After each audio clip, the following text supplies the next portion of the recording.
Hello guys, what is going on? My name is Shifty and today we are going to be talking zombies, and this is going to be my first ever top 5. We are going to be talking about the top 5 most important moments in the entire zombies storyline.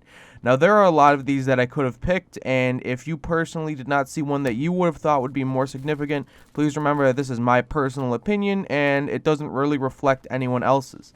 So without further ado, we will get to number 5, which will be the death of Fluffy. Now, for those of you that don't know, Fluffy originally was Samantha's dog before Hellhounds. And what happened was Dr. Maxis, one of the founders of Group 935, put his daughter Samantha's dog through the teleporter, killing him, and then bringing him back to life as the first Hellhound. Now, right after he teleported Fluffy, Samantha arrived at the lab asking her father what had happened to him. As Fluffy returned from the dead in an orb of lightning, he was a Hellhound.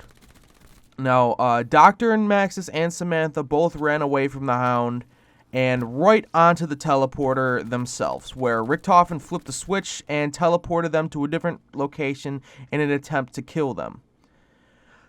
Samantha's was the moon, where she ran into the pyramid by accident after panicking due to there being no air, and Maxis was teleported back into his base, where he spoke to Samantha one more time before ultimately committing suicide. Now, the reason this comes in at number 5 is this became the basis of the Easter egg in Moon, because the entire Easter egg is you trying to get Samantha out of the pyramid, as well as, completing the grand scheme and everything. And it also contributed to Hellhound rounds on most of the maps. Obviously, if it wasn't for this event, there would be no Hellhounds. So that's why the death of Fluffy comes in at number 5 on this list. Now, number 4 is Richtofen eventually going crazy. So this is actually before Dr. Maxis put put Fluffy through the teleporter. This goes back to when they first started actually teleporting anything. The first object that Richtofen ever teleported was a walnut, and it worked completely fine, and it worked the first time. So in order to prove that to Dr. Maxis that they weren't wasting time, Richtofen volunteered to be the first human to go through the teleporter. And it does teleport him. However, instead of ending up in the other teleporter, like the walnut, he ended up in the Moon's catacombs, where he finds the MPD, which is a large pyramid structure, which is what Samantha eventually gets trapped inside of in Moon. He gets teleported here for a brief period of time, similar to, let's say, the Kino Pack-a-Punch room for about a minute or two. And he goes up and he touches the MPD, which immediately gives him schizophrenia as he starts to hear voices in his head. He was then teleported from the Moon to Shangri-La, where he spent a few weeks learning of a mysterious energy known as the Vril. A few weeks passed and he returned to Darius with full knowledge of the pyramid and the Vril and began developing the Moon base. It's important to note that this, because not only did it give us Moon, it also set up the vast majority of the zombies storyline due to his schizophrenia and unpredictable insanity. So that's why this comes in at number 4 on this list, and if this didn't happen, a lot of the zombie storyline wouldn't exist. You wouldn't have the grand scheme. You wouldn't have any of the Black Ops 2 maps as they are now. So at number 3 on this list is going to be learning of the summoning key in the Morgue City dimension. So in Morgue City, which is where Shadows of Evil takes place, the 4 individuals, the 4 main characters of those maps, use the summoning key to summon the Gatekeeper through 4 sacrificial rituals, putting souls inside of the summoning key, as well as the Shadow Man, who eventually, throughout the course of the Easter egg, becomes trapped inside in an effort to remove the mark of the beast from the 4 protagonists' hands, or in layman's terms, cleansing their souls from their dirty deeds that they have done. At the end of the Easter egg, Richtofen comes in through a portal, takes the summoning key from the Morgue City dimension, and brings it back to its own, taking along with him Dempsey, Takeo, and Nikolai in a goose chase to preserve their 4 original souls. And this entire story takes us through Shadows of Evil, The Giant briefly, Der Eisendrache, Zetsubou no Shiva, Gorod Krovi, and most likely DLC 4. And we will probably not see the end of this until the end of the Easter egg in DLC 4, hopefully. Yeah, that's basically exactly what the whole purpose of this is to do.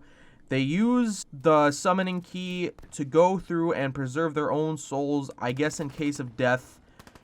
And hopefully, you know, it all works out, I guess. So, number 2 on this list, we're getting actually pretty close to number 1 here, is going to be the Moon Easter egg, which is Richtofen's grand scheme. Now, this starts out primarily in his own mind because he lacks the equivalent to do his grand scheme. So when the 4 original characters get trapped in the room in Call of the Dead in 2011, where Richtofen tells us to grab the Vril generator in order to teleport out of there safely and to Shangri-La, the Call of the Dead Easter egg is completed, and through Shangri-La, they eventually get the focusing stone as well. He then teleports himself and the group to Hangar 18 in Area 51, which turns out to be infested with zombies. So they run into the lone teleporter inside of the hangar and end up back on the moon. And then the entire, Easter egg of Moon occurs. After following all of Richtofen's steps, they open up the pyramid and fuse the Vril generator and the focusing stone together. During this process, Maxis, who is actually entombed in the computer system at Der Eisendrache or Griffin Station, tells the group that there is a way to minimize the damage that Richtofen is planning to do with the missiles. And so Maxis gives them coordinates and they launch the missiles. However, the calculations seem to be off as the missiles completely obliterate Earth. Richtofen then swaps souls with Samantha and gains control of the zombies, giving him more power. And this lone event is the basis for the entirety of the main Black Ops 2 storyline, as it takes place in a dystopian future where everything is destroyed and zombies overrun the entire Earth. This also is a basis for the entire Black Ops 3 storyline, as the Richtofen from Origins eventually goes back to the Giant right after he teleports Samantha and Dr. Maxis, shoots him in the head, and then tries to change the future. Now, obviously, this is very, very significant because we wouldn't have any of the new Zombies maps if it wasn't for this event, and we would probably just be playing nothing at this point without this main thing here. So that's why this comes in at number 2. Now, you might be wondering what could be more important than number 2, and it's kind of pretty obvious as to what would be more important than number 2, and this goes all the way back to, the theories of World at War and the theories that started this whole zombie story craze in the beginning, which is the Tunguska event at number 1. Now, before I get back into the zombies storyline here, I have to tell you guys, if you guys didn't already know, the Tunguska event did actually happen in real life. It happened on June 30th, 1908, where a huge meteorite exploded over the skies of Siberia, and within the zombies storyline, it was carrying element 115. Now, the pieces of the meteorite fell in areas such as the excavation site of the map Origins, a huge piece which you can see in the back of Shinonuma, which contaminated the water and made the bodies of those buried there become reanimated. The pieces were taken back to Griffin Station as well as Der Riese, and are the main catalyst in the zombie storyline.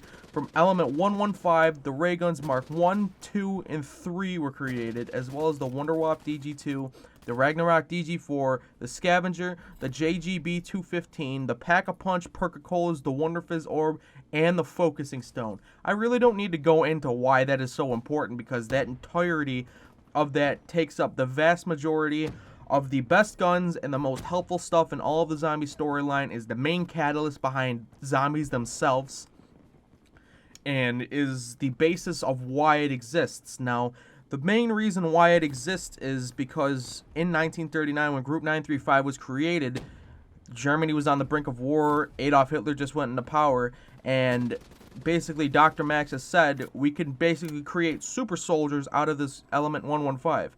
Now, we all know what happened in the end with Element 115. We don't really have to go into it, so I'm not gonna, because that basically just sets up the entire basis of the zombie storyline. And so that is pretty much why. And so that is pretty much my top 5, guys. Please don't forget to like, comment, and subscribe. Leave a rating down below. Give me you guys' thoughts and opinions. And I will see you another time for anything else, really. I don't know what I'm going to upload next. I might upload another top 5. I might not. I don't know if I want to get onto this whole top 5 train. But nevertheless, guys, I'm going to let you guys go. So peace out.